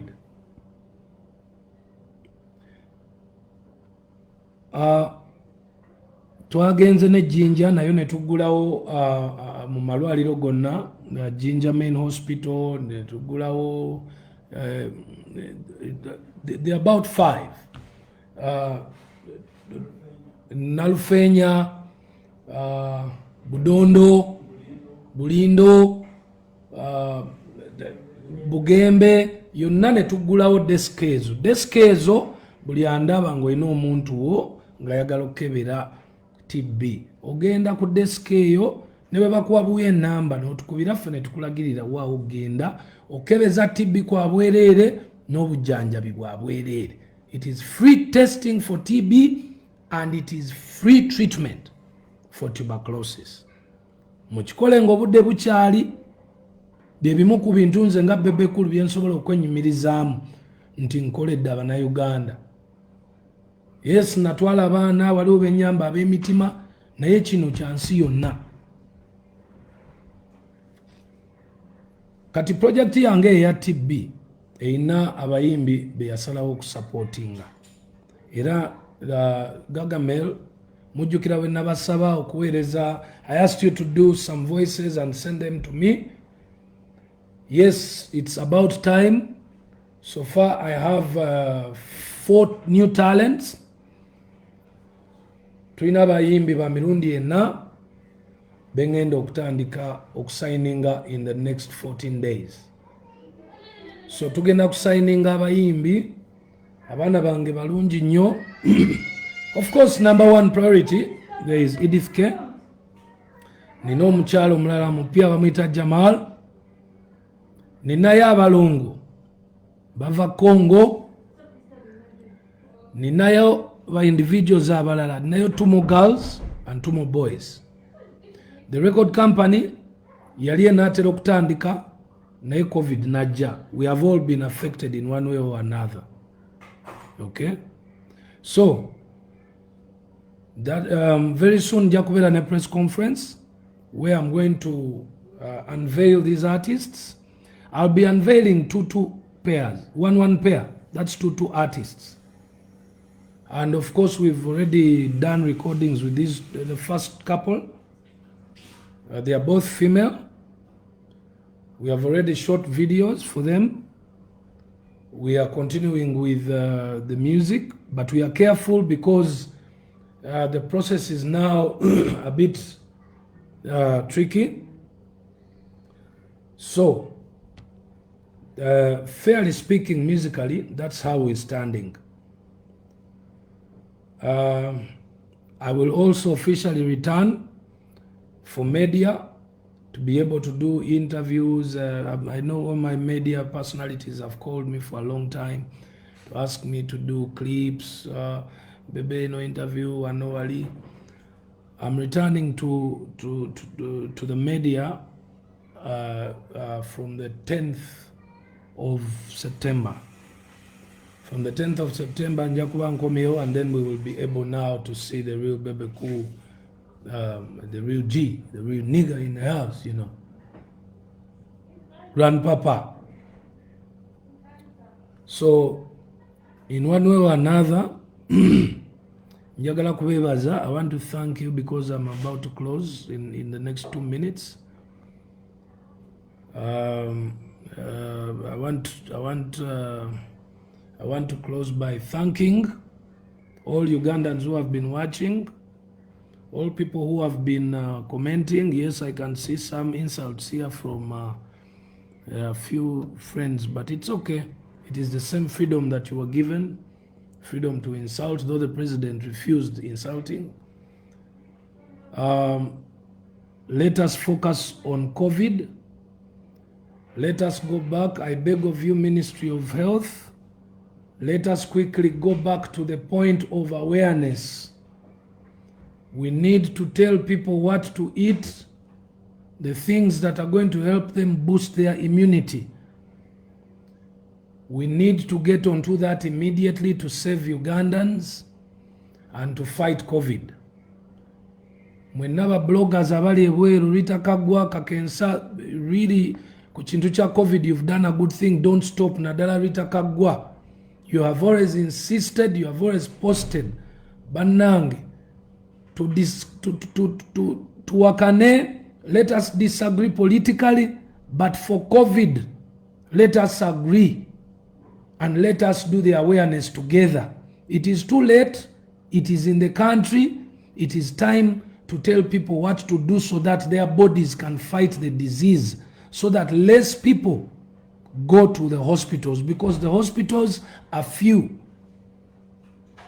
The capacity to feed those many people is not really in place. So I kindly request, before I even request anything else, let me thank the doctors. Aben Sambia, Dr. Raymond, webale nyo.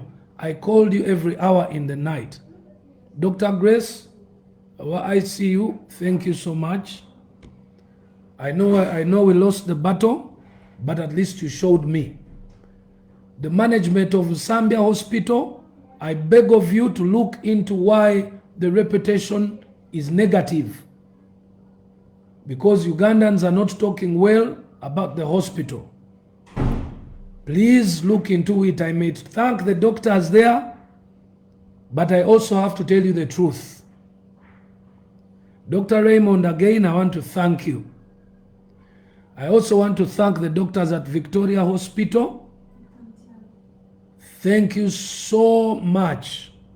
Dr. Mtiaba Mkwano Gwange. And Victoria Hospital, Bukoto, that is former Kadik, thank you so much. Annette, you represent Nakasero Hospital. Annette, thank you so much because you kept with me on behalf of the hospital. Thank you so much. Njagala kwebaza Mama Narweiso, webale nnyo okunyambako, because of course nange ndi muntu. Mama Narweiso yankwatiddeko ku bills ezimu.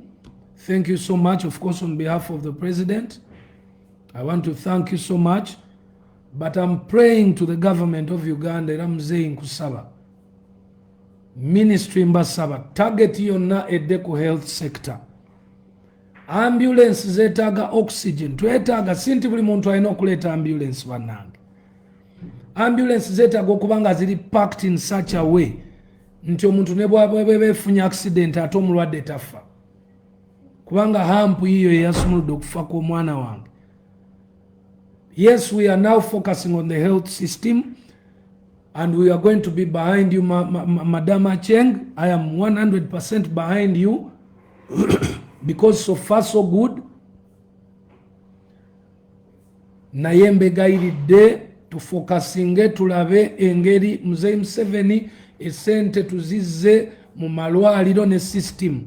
Ninayo ne idea gye nalabye, why doesn't the Ministry of Health n'ekibiina ekitwala abasawo lwaki temulowooza mu kuprivatizing a nursing system eya Uganda? Because the biggest problem we are having is the nursing system. Katugambe nti nurse aba yeeyisizza bubi nga abalwadde bonna bwe batera okugamba. Nurse yalitidde nnyo bw'aba ava mu kampuni gye banaasobola omuwaabira kuba gye bampangisizza. Naye kati bannansi olwokuba bali attached ku malwaliro omuli abasawo nabo beekweka under the doctors. Kati when nurses do mistakes we blame the doctors. Nurse ne bamugamba nti nno omulwadde oyo muteekeko eddagala ku ssaawa 2. Nurse najja n'alimuteekako ku ssaawa 4:30. Kyokka nga doctor yakoze omulimu gwe. The doctor has done their part. President Museveni, amalwaliro ward zigende mu camera. Why don't we have cameras in the wards? All those are opportunities for young people in Uganda. Abanagula cameras ne bazinstallinga ne companies ezina monitoringa. Because this kind of thing is important to monitor.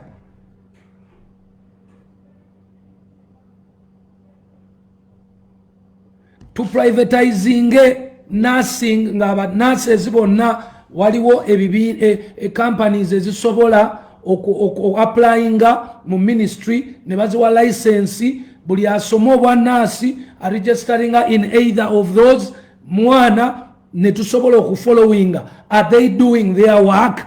Atakola nga agobebwa. Bedside nurse eyabadde ku mwana wange, we were paying 50,000 every day from a private company. Wabeewo company zina ba bedside nurses oba ba nurses nga ba 3,000. Wabeewo n'aboogumu because abavubuka bangi nnyo abanoonya emirimu. That is job creation and opportunity. Kakati oŋŋamba otya nti waliwo nurse eyeeyisa obubi? Omulwadde aba omujjanjabi oba omulwadde baba bagenda kuwaabira mu kampuni. Kampuni immediately emukyusizeewo ereete nurse omulala asobola okukola.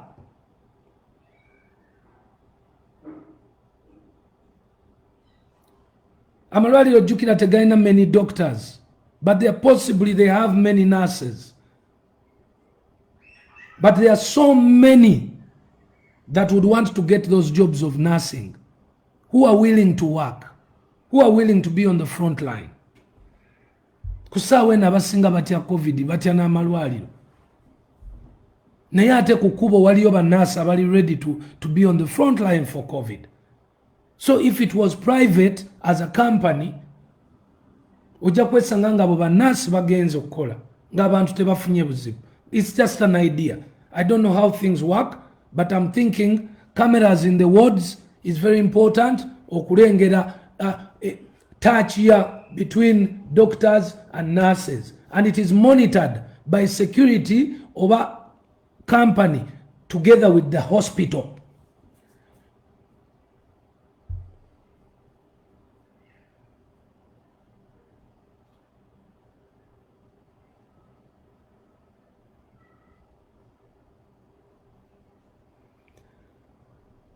Thank you so much. Mwebale kumpuliriza. Waliwo abansaba okwogera ku F9 naye F9 sijja zoogerako lwa nsonga nti nabo balina right yaabwe kubeera mu Uganda. Uganda si abagezi bokka.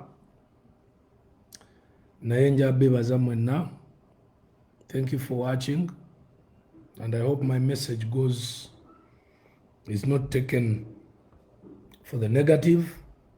let us focus on covid gyali baganda bange mwegendereze mwambale mask yo yabadde proven nti etaasiza ddala.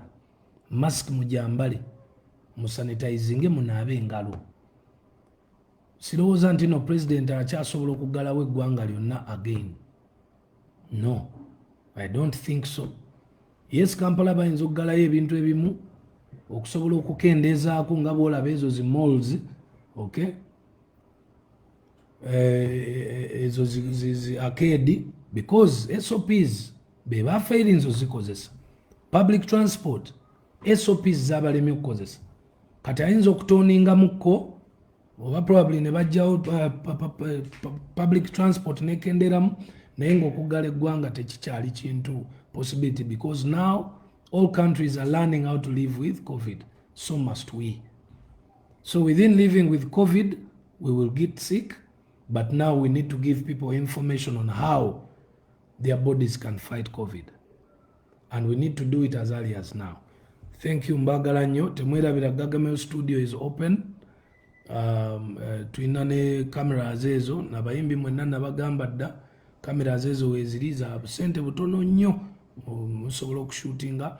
Ba producers mukole deal contracts n'abayimbi kubanga tebalina sente mubakolera emirimu ku mabanja balisasulanga ebintu biteredde. Nze ze deal ze nsobola okukola. Enyimba oluyimba oba muluko owninga 50-50 taluyimbanga kasita luligira sente yonna naye mukole contracts ezo so that wabeerewo ekitambuza omuntu obulamu. Make contracts ez'amabanja. We will all agree. So mwebale nnyo temwerabira Cleberson Wear yakola enkofiira zino temukagwa akola nezi mask soko mpeko wali tompa hiyo mpako zanga akola ne masks. Let us fight COVID together. Nsaba mwenna aba politicians tuddemu amaanyi supporting muzeeyi ku kintu kya COVID. Tumulemese mbirala naye ku COVID tumusupporting. Assalamu alaikum wa rahmatullahi wa barakatuh.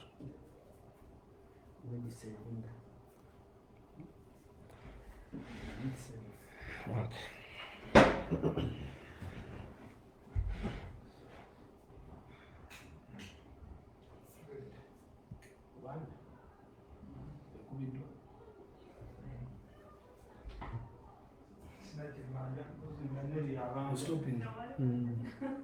On 7th.